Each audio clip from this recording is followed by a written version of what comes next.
Bonsoir à tous, à toutes. Donc j'annonce l'apéro dans une demi-heure. Je sais que vous êtes tous très fatigués de votre journée, qui a été très riche en présentation, mais on n'est plus très habitués à être assis toute une journée. Donc je vais aujourd'hui vous présenter une thématique qui est mon métier. Moi, je suis Odile Simon, je suis consultante en éducation. Je travaille essentiellement dans des pays qu'on dit en développement, même si je n'aime pas trop cette terminologie. J'habitais au Sénégal il y a encore quelques mois et je travaille notamment en ce moment pour le gouvernement du Cap-Vert.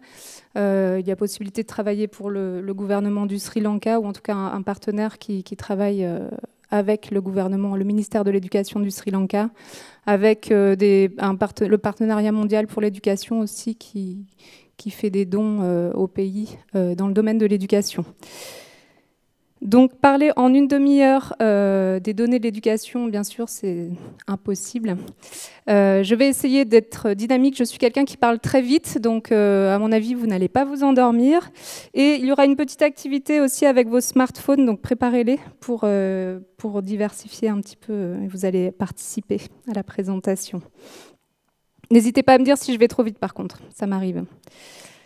Alors, les données d'éducation, pour qui et pourquoi ?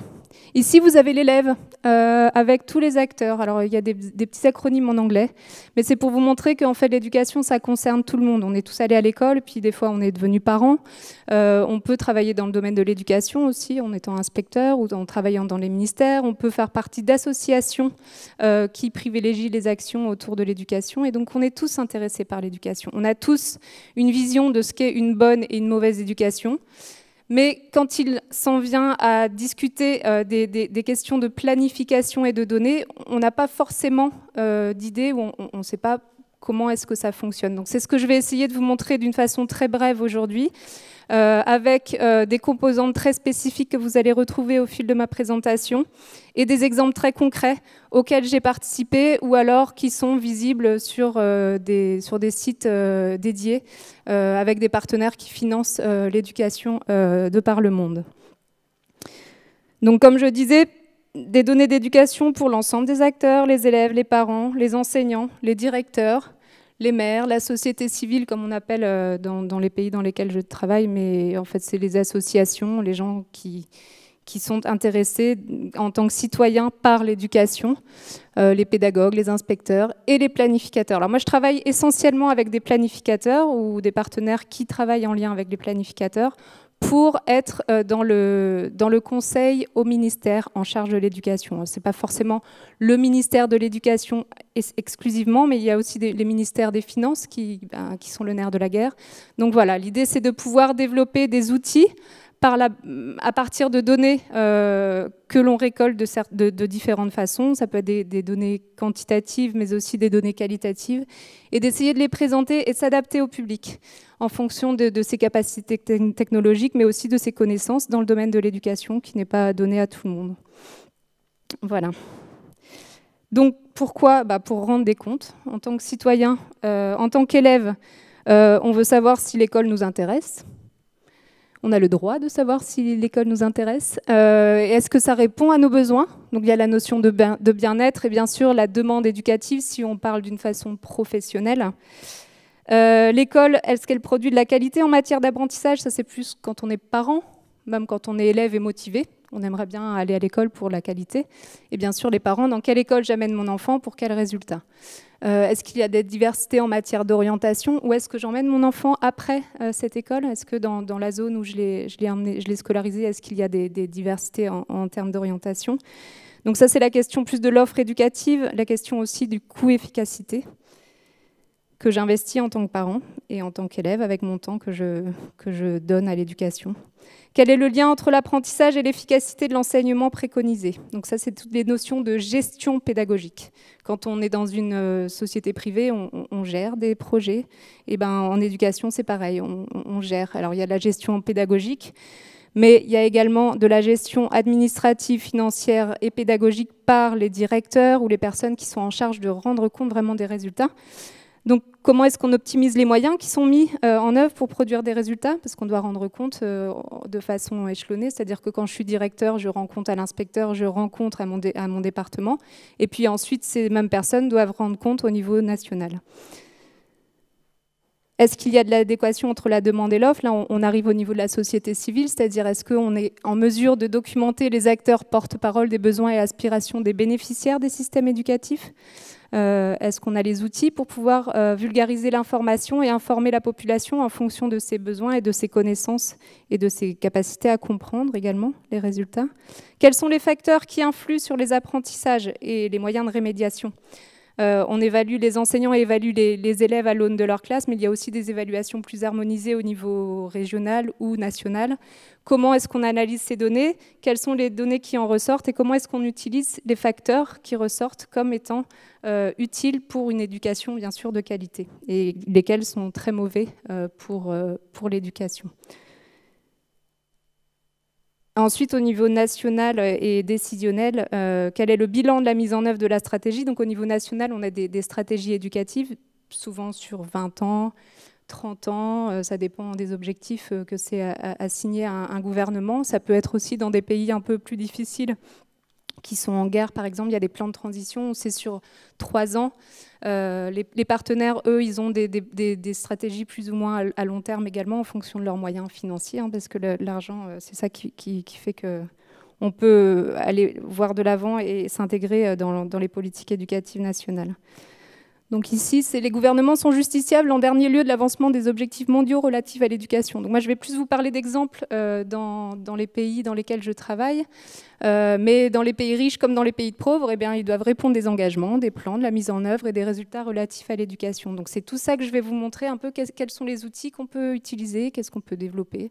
Des choses très simples en fait, des outils pratico-pratiques sous Excel, en faisant appel parfois à des graphistes pour rendre ça un peu plus joli et pouvoir justement vulgariser et toucher une population un peu plus vaste. Dans certains pays, l'éducation est considérée comme néfaste.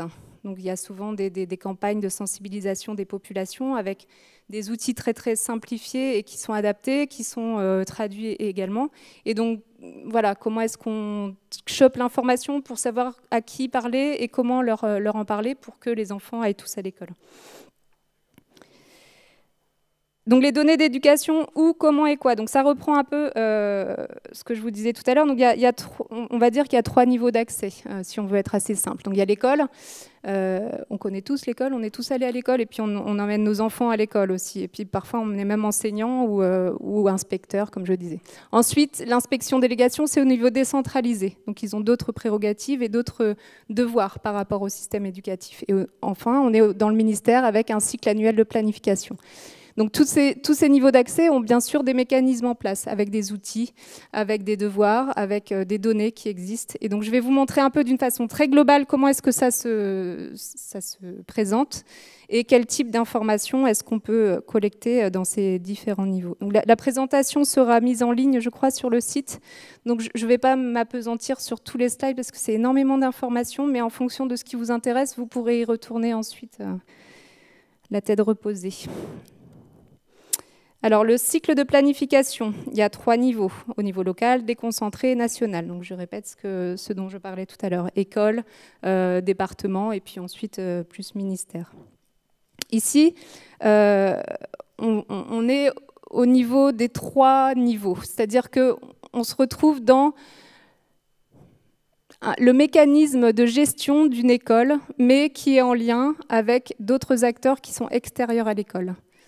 Ici, on a de la gestion administrative en vert, l'inspection, la gestion pédagogique. Et tout cela, ça nécessite... Donc, je vais vraiment pas ça va me prendre une demi-heure pour vous expliquer tout cela, mais c'est juste pour vous montrer comme c'est complexe et comme chacun doit faire son travail en temps et en heure, parce qu'ici, on est sur une année scolaire spécifique, vous voyez, l'année scolaire N et puis N+1.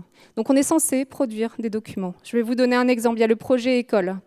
Dans toutes les écoles de la République française, il y a des projets écoles. Ils sont censés... ce n'est pas des projets pédagogiques par les enseignants qui disent qu'ils vont dérouler comme module, etc. C'est un projet plus large qui est censé donner la vitrine de l'école. Pourquoi est-ce que je vais emmener mon enfant ici plus qu'ailleurs? Même si ici il y a des cartes scolaires et que donc on est plus ou moins obligé, mais il y a quand même ce côté un peu mercantile pour drainer et pour amener les enfants à l'école.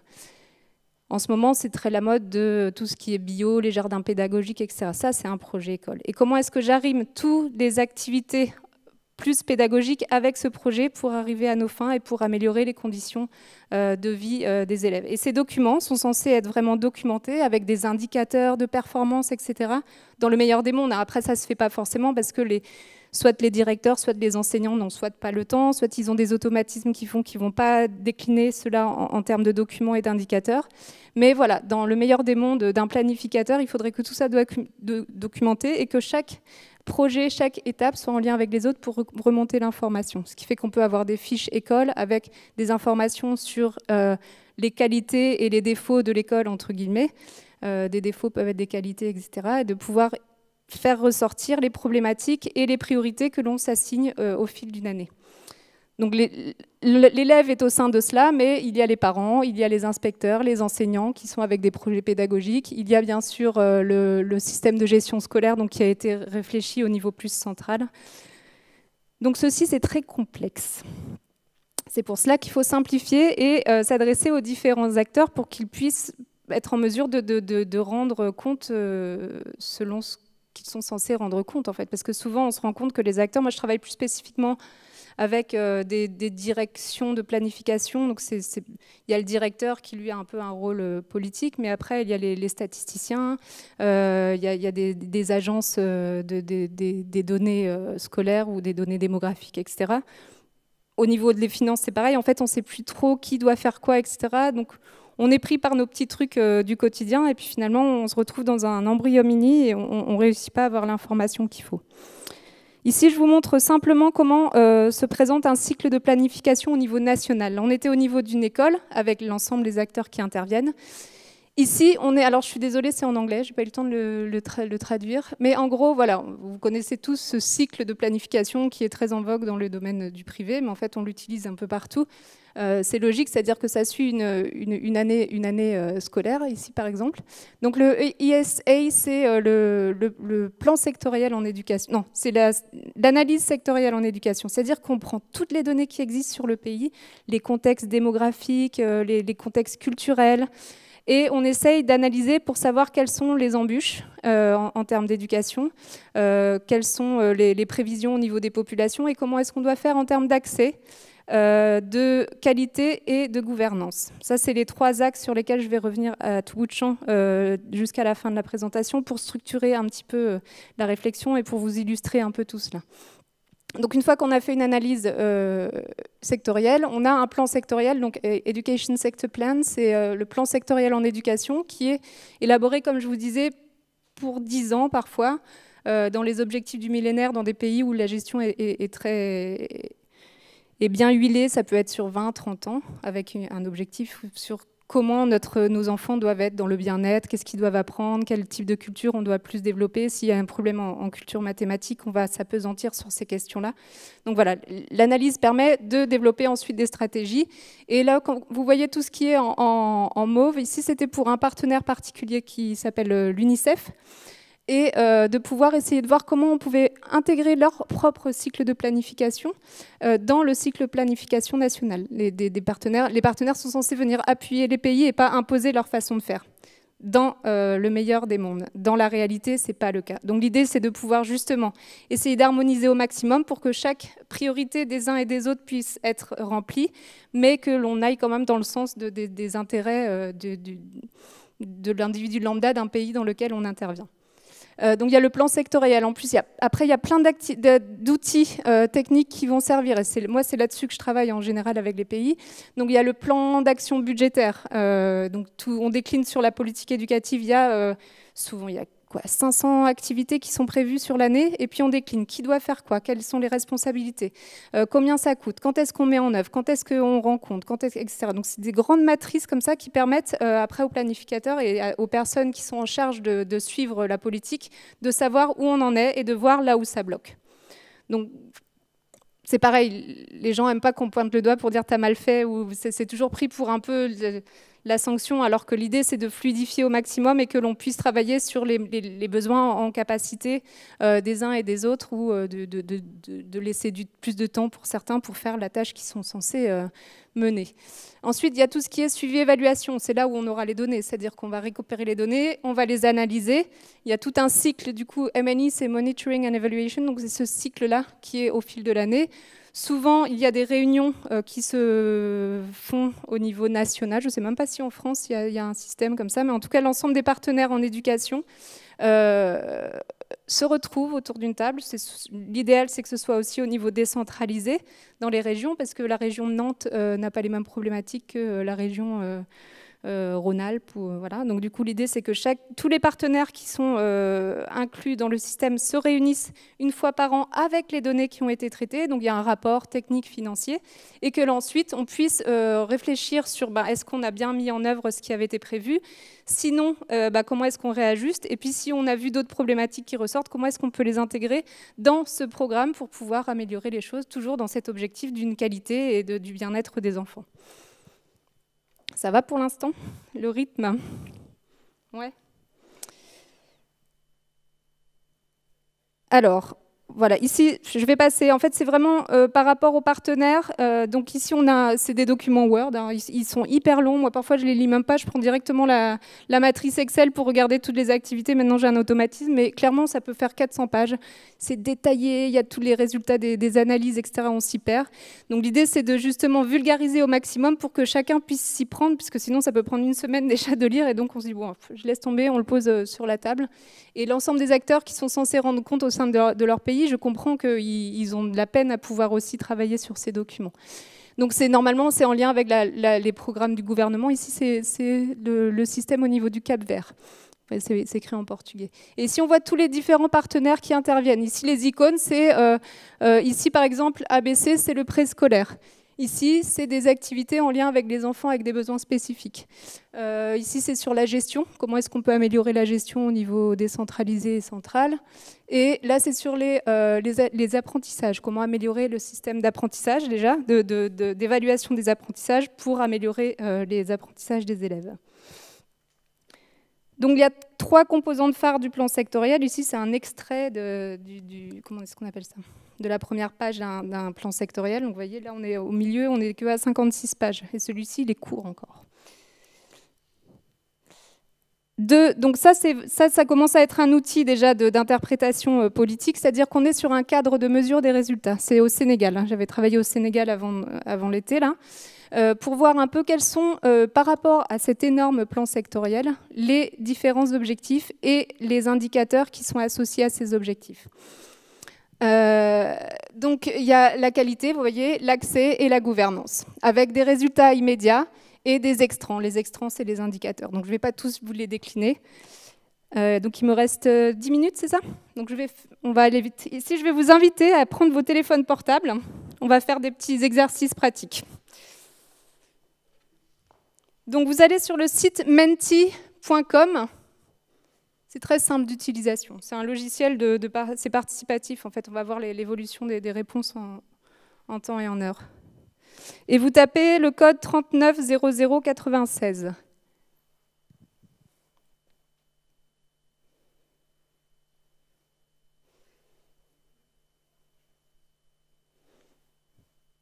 Alors, au niveau de la régie, est-ce que moi je peux afficher sur Internet?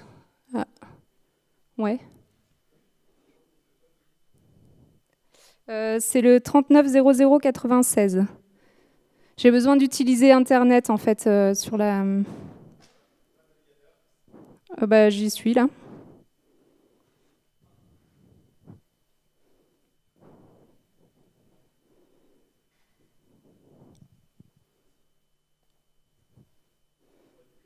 Mais attendez, je retourne sur ma page.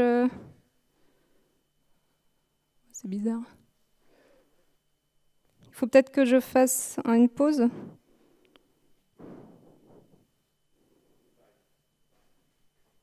Si je fais une pause, ça marche mieux, peut-être, non? Ouais. Ah non, ça marche toujours pas.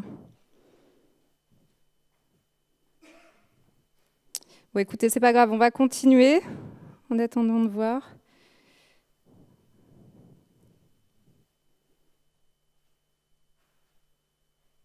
C'est pas grave, c'est pas grave.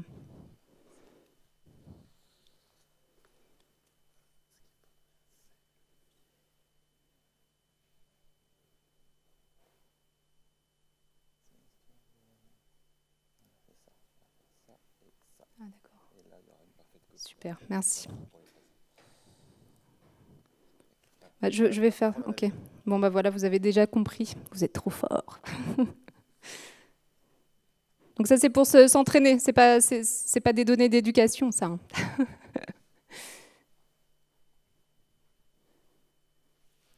Voilà, donc on va passer...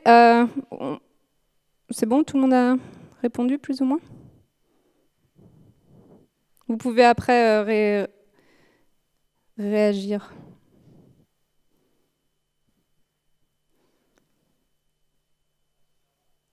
Voilà. Donc on va passer à un indicateur spécifique d'accès. Donc l'accès, est-ce qu'il y a des enfants qui vont à l'école? Donc ma question c'est, quel est le taux brut de scolarisation au primaire, au cycle primaire au Rwanda en 2017? Est-ce que c'est 133, 27 ou 68?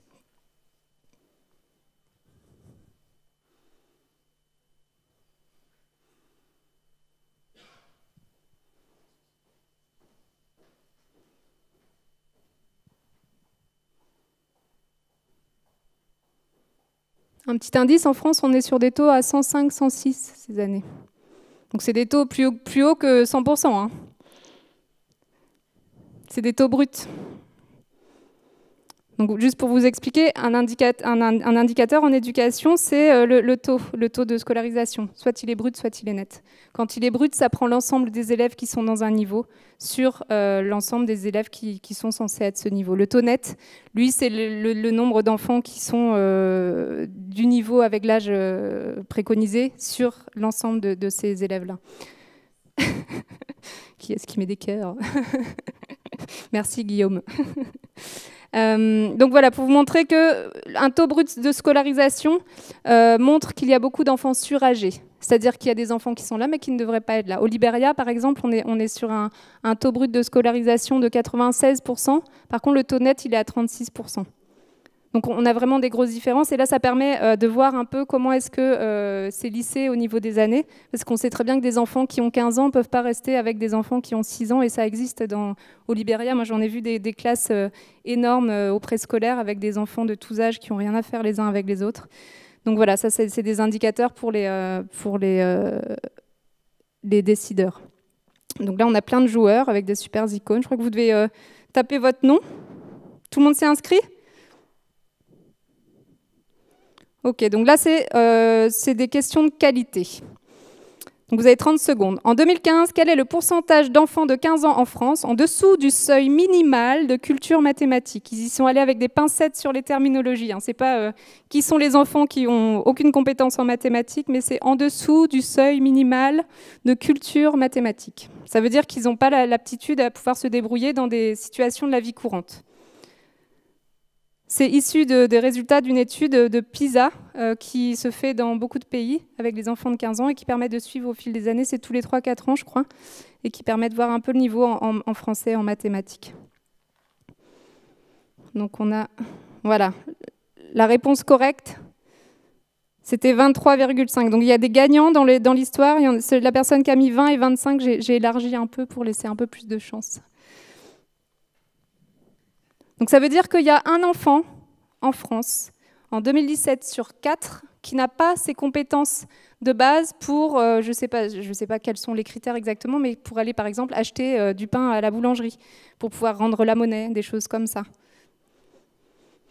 Donc il y a une grosse baisse au niveau de la France sur ces questions de culture mathématique. En lecture, c'est un peu moins flagrant, mais voilà. Ici, vous avez la visualisation pour d'autres pays.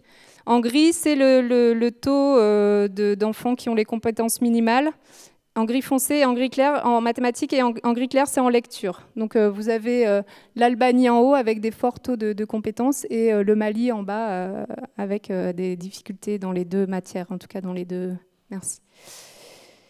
Alors, troisième question, au Cambodge, en 2011, quelle était la part des ménages dans le financement de l'éducation des enfants? Sachant que dans la plupart des pays, selon les règles mondiales, l'école est censée être gratuite pour tous les enfants en âge d'être scolarisés, à partir du primaire, donc c'est les 6-7 ans. Et ça devrait l'être pour le préscolaire également. Donc on est censé, en tant que parent, ne pas donner un centime à l'éducation. Dans la réalité, c'est autre chose, mais...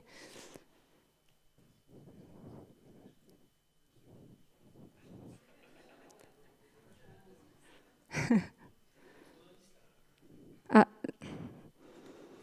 Donc la moyenne est de 39 de tous vos votes. Dans la réalité, c'est 69% au Cambodge. C'est énorme.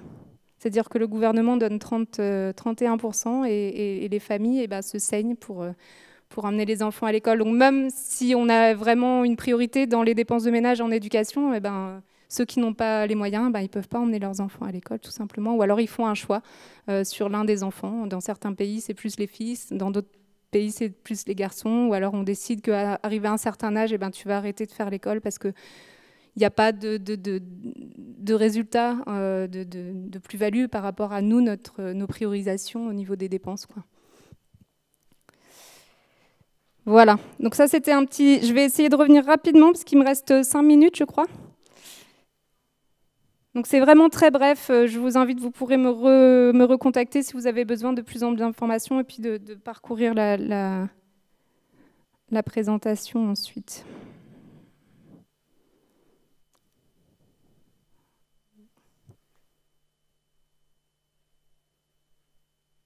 Moi, je ne l'ai plus. Alors, attendez, il faut que je... Oh. Ah, c'est bon. Donc, en termes d'accès, donc les taux de scolarisation, on l'a vu sur l'application. Alors, ça, c'est encore un acronyme anglais, je suis désolée, c'est les enfants en dehors de l'école. Je ne sais pas ce que c'est l'acronyme en français. Avec l'UNICEF du Bureau régional Afrique de l'Ouest et du Centre, on avait développé avec une graphiste l'ensemble des informations concernant l'accès, avec des dimensions d'exclusion qui avaient été prédéterminées sur le pourcentage d'enfants déscolarisés dans chacun des pays. Donc vous voyez, au niveau graphique, c'est très utile. Ça permet la comparaison aussi dans les différents pays, de voir, tiens, vous avez telle problématique dans tel pays. Je reviens sur le Libéria tout à l'heure, où je vous disais qu'il y avait des fortes disparités. Le Libéria, c'est un pays où il y a énormément d'enfants surâgés, c'est-à-dire qu'ils vont tous à l'école, mais ils y arrivent très tard. Donc ça crée de grosses problématiques. On a des adolescents qui sont plus adaptés, qui vont redoubler beaucoup de fois également, et donc du coup ne plus être capables après de pouvoir vivre une vie correcte en ayant des objectifs. Ils vont rester à l'école juste parce qu'il faut être à l'école, et ça, c'est pas du tout bon pour l'adolescent. Donc ici, voilà, vous pourrez regarder ensuite, c'est vraiment des statistiques assez descriptives sur la base des enquêtes de ménage. Il y a aussi des problématiques comme le mariage des enfants, les grossesses précoces. Ici, on a le parcours de scolarisation. Oups, pourquoi est-ce que c'est pas le même Ah oui, vous le voyez pas en fait, le truc là. Bon, désolé. C'est un lien. Bon, vous verrez dans la présentation ensuite avec les liens parce qu'il y a un petit problème au niveau technique.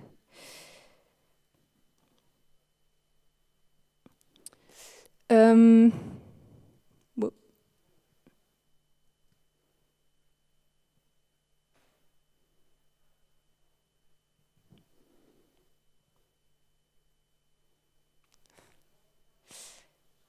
J'arrive pas à revenir sur la présentation.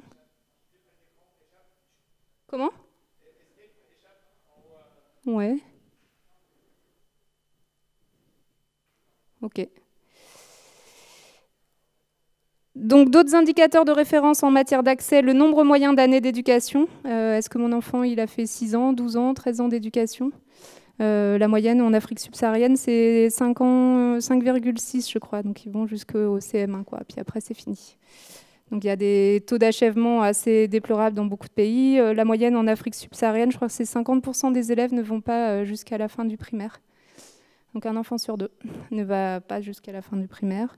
Les taux de transition primaire, secondaire aussi sont très importants. Les ratios élèves-maîtres, dans certains pays, j'ai pu voir un enseignant pour 200 élèves. Donc vous comprenez bien qu'on ne peut pas produire l'enseignement adapté. Ratio élève manuel également. Les questions de conditions de vie scolaire, l'eau, l'électricité, est-ce qu'ils ont accès à des écrans, la sécurité aussi, très important dans certaines zones, en guerre notamment. Ça, c'est des informations sur les conditions de scolarisation, c'est-à-dire qu'il y a des normes qui doivent exister, mais dans beaucoup de pays, il n'y a pas de normes qui existent sur toutes ces conditions de scolarisation. Quel est le taux, le ratio élève-maître minimal quand je vous dis un élève pour un enseignant pour 200 élèves, normalement c'est grand max 40, 45, c'est au niveau international, c'est ce qui est mis. Nous, dans nos écoles, les enfants, ils sont plus à 30 et en plus, on dit qu'à 30, c'est beaucoup, quoi. Donc voilà, on est dans d'autres réalités et voilà, on essaye d'avancer au mieux qu'on peut par rapport aussi aux contraintes démographiques et de moyens pécuniers, d'allocation des enseignants, etc. Les questions de qualité d'apprentissage maintenant. Donc les seuils d'apprentissage, on a vu tout à l'heure avec le quart d'enfants en France qui n'avaient pas les compétences minimales.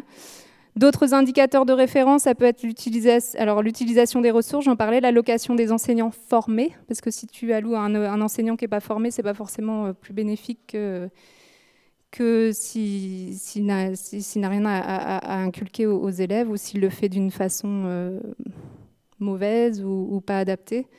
Les ressources didactiques, la culture littéraire et scientifique. Alors les systèmes d'évaluation aussi, est-ce qu'on a un système d'évaluation au niveau national? Est-ce que les enseignants aussi au sein de l'école sont dans un système d'évaluation et est-ce qu'ils révisent leur capacité à transmettre l'information et les connaissances aux élèves? Et sinon, comment est-ce qu'on y remédie? Est-ce que c'est l'ensemble des élèves qui ont des problèmes? Donc, est-ce que l'enseignant doit se remettre en question de savoir s'il a mal donné la leçon ou est-ce qu'il doit refaire ses modules parce qu'ils ne sont pas explicites? Ou alors c'est un certain nombre d'élèves qui ont des difficultés et là on met en place des plans prioritaires, des plans individuels. Il y a des programmes qui permettent aussi de sortir les facteurs qui influent sur l'apprentissage. Donc ici, c'était dans les pays de l'Afrique subsaharienne. Donc le redoublement, et qui existe encore beaucoup. L'absentéisme, la question du temps scolaire est très cruciale dans la qualité de l'éducation. Le respect du temps scolaire, notamment voilà, l'absentéisme, donc avec le triangle vertueux du temps scolaire, de la motivation des enseignants et de la gestion scolaire. Si on n'a pas ça, la qualité souvent est déplorable en fait, dans les écoles. Ici, c'est un exemple au Sénégal des raisons pour lesquelles le temps scolaire, les enfants perdent chaque année 50 jours de classe. Sur les 175 prévus, je crois, donc c'est déjà 1/5 du temps scolaire. Donc même si l'enseignant n'a pas la formation, s'il ne vient pas tout le temps imparti pour étudier, l'enfant il n'apprendra pas, quoi. Les questions de gouvernance, donc la part des ménages dans le financement, ça on a vu tout à l'heure. Système de gestion, alors là c'est pareil, j'avais mis en lien et je la mettrai sur le site. Il y a des fiches pays qui permettent de voir un peu où on en est en matière de gestion et comment est-ce qu'on peut améliorer notre capacité à gérer le système. Donc avec des indicateurs comme la part des dépenses allouées à l'éducation. Nous on est sur 11%, mais dans d'autres pays qui ont moins les moyens, c'est plus dans les 25%. Et la plupart le pourcentage des salaires du personnel prend 95%, donc il reste 5% pour l'investissement, quoi. Ce qui fait que les systèmes éducatifs ont du mal à avancer par rapport à leurs priorités parce que tout l'argent va aux salaires qui ne sont pas tout le temps d'ailleurs régulés. Est-ce qu'on a des plans sectoriels participatifs, une revue sectorielle, des groupes de partenaires actifs? Ça, j'en ai un peu parlé tout à l'heure également. Système de gestion. La revue conjointe sectorielle, je vous en parlais tout à l'heure, donc c'est un moment où tout le monde se regroupe. En fait, pour moi, ce n'est pas un moment, c'est vraiment un outil qui permet justement de rendre compte et ensuite de voir où est-ce qu'on en est. Donc ici, il y a des critères sur une bonne revue sectorielle et dans un échantillon d'une 30aine de pays, on voit là où sont arrivés les pays par rapport à la qualité de cette réunion qui est un outil en fait. Quelle est la qualité de cet outil de réflexion autour des thèmes de l'éducation et sur la base de résultats et donc de données. Et à quoi ça sert toutes ces données? Alors au niveau école, je vous en ai déjà parlé, donc je ne vais pas m'appesantir. C'est justement de pouvoir, en vert, là au milieu, de mettre en place des plans de rémédiation. Soit on révise, soit on reprend les modules, soit on prend en charge l'élève en difficulté. Au niveau du gouvernement, ça permet d'avoir des visualisations systémiques des indicateurs phares du système. Donc un système va se mettre des priorités absolues en accès, et qualité et gouvernance. Et là, on voit, c'est pour le Sénégal de cette année, donc c'était dans le cadre de la revue sectorielle, de voir où est-ce qu'on devait aller. Donc c'est le bout, par exemple, le taux brut de préscolaire, là, c'était au niveau de la fin du orange, 24%, c'est ce qu'on avait objectivé. On n'était qu'à 17% cette année. Et l'objectif, dans 3 ans, c'est d'arriver à 40,9%. Donc déjà, si cette année, on n'y est pas, comment est-ce qu'on va réussir pour y aller? Donc il faut réviser, il faut voir là où ça coince. Et en l'occurrence, au Sénégal, c'était parce que donc c'est le préscolaire, donc avant le primaire. L'objectif, c'était que les collectivités territoriales s'investissent plus et sur la base d'outils, etc. Ça n'a pas été fait parce qu'il y avait déjà eu des arriérés de paiement sur plein de choses et donc du coup, il n'y avait pas eu de mobilisation et pas de motivation. Donc les objectifs qu'on s'est assignés tous ensemble l'année précédente n'ont pas été atteints cette année et donc on peut imaginer que si on ne fait rien pour redynamiser la coordination de tous ces acteurs au niveau délocalisé, on n'aura pas de taux de préscolarisation beaucoup plus grand que ces 17-20%, peut-être qu'on peut. Donc voilà, l'idée c'est de réfléchir tous ensemble. Sur voilà, le cadre de résultats tout à l'heure, donc là j'ai mis en rouge là où on n'y est pas, en orange là où on commence à y aller, et en vert là ce qu'on a atteint. Donc sur l'année en cours, c'était le début de la mise en œuvre de la politique éducative au Sénégal, donc c'est parce qu'il y a des fonds aussi qui ne sont pas arrivés. Quand je vous disais au tout début qu'il faut coordonner tous ces acteurs, bah voilà, si on n'a pas eu l'argent, bah on ne va pas pouvoir aller allouer des enseignants parce que de toute façon on ne peut pas les payer. Okay, donc du coup, cette année, on s'est rendu compte de tous les embûches, donc on va mettre l'emphase sur telle activité et tel mécanisme pour être en mesure de pouvoir insuffler une meilleure dynamique pour l'an prochain pour arriver à nos objectifs en 2024. Donc il y a des recommandations qui sont en lien avec ça. On peut aussi utiliser toutes ces données pour faire des fiches techniques sur la base de tous les renseignements qu'on a pu collecter avec les données et pour pouvoir en faire des constats et des défis identifiés qui sont discutés lors des revues pour que ensuite le ministre soit averti et que les problématiques soient documentées pour aller vraiment vers des objectifs atteignables. Et pas simplement copier, parce que parfois dans des pays, moi je retrouve des plans sectoriels qui sont copiés-collés de ceux d'un autre pays. C'est toujours un peu les mêmes gens qui participent à ces trucs-là. C'est souvent des experts comme moi, internationaux, qui vont de pays en pays. Et il n'y a pas vraiment eu d'implication dans le développement de ces politiques. Et donc, voilà, l'idée, c'est de pouvoir s'approprier au mieux au niveau des pays les politiques et le développement de ces politiques éducatives. Et tous ces outils dont je vous parle et que je vous montre participent à ancrer les gens dans ces dynamiques-là. Enfin, je voulais juste vous parler des problèmes, parce qu'on est quand même au salon de la data. Je vous ai montré quelques exemples de données, mais qu'est-ce qui fait que c'est compliqué pour les données? Ici, on avait organisé un atelier avec le HCR, le Haut Commissariat aux réfugiés. On avait fait qu'on appelle ça, une formation au niveau régional à Dakar avec des personnes qui étaient plus au niveau technique, souvent dans les bords, là où il y a les conflits, etc., et qui n'avaient pas toute cette information. Et l'idée, c'était de les intégrer dans les systèmes de planification. Et on leur a demandé pourquoi on n'a pas les données et quelles sont les problématiques. Donc l'idée, c'était de récolter en orange les problématiques et d'essayer de réfléchir ensemble aux solutions qu'on peut apporter à cela. Donc ça allait du manque de formation technique de collecte des données. Il n'y a pas de points focaux au niveau des réfugiés pour collecter les données. Peu de partage, difficulté de collecte hors des champs, la fiabilité des données, les moyens financiers, ça c'est vraiment le truc qui ressort à chaque fois et c'est une réalité pour le coup.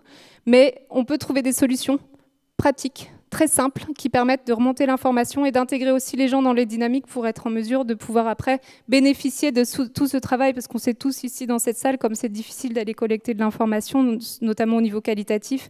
Et si derrière, on n'a pas l'information en retour, c'est comme les évaluations des élèves au niveau en France, quoi. L'ensemble de la communauté éducative râle en disant que c'est vraiment de la sanction et que c'est pas du tout du partage sur certains cas. Et donc l'idée, c'est vraiment d'être partie prenante et de voir quel est l'intérêt des uns et des autres dans les données. Donc ici, je vous ai mis toutes les sources d'informations, que ce soit les bases de données qui existent au niveau mondial, mais également des petits rapports. Il y a un rapport qui s'appelle Idées reçues qui avait été fait par l'Agence française de développement sur les pays de l'Afrique subsaharienne, qui montre un peu que, voilà, on n'est pas un peu comme le petit test Mentimeter. En fait, on a des idées reçues, mais bon, finalement, on n'est pas si mal que ça. On avance sur certaines choses, quoi. Tout n'est pas négatif. Et puis voilà, sur les différents axes que je vous ai présentés, des données. Donc l'idée, c'est que vous puissiez aller, si ça vous intéresse, creuser dans les informations. J'ai dépassé le temps, mais voilà. En 40 minutes, j'ai essayé de vous donner un peu une vision globale de mon travail et de ce qu'on pouvait faire avec les données qui sont disponibles. Merci, bonne soirée.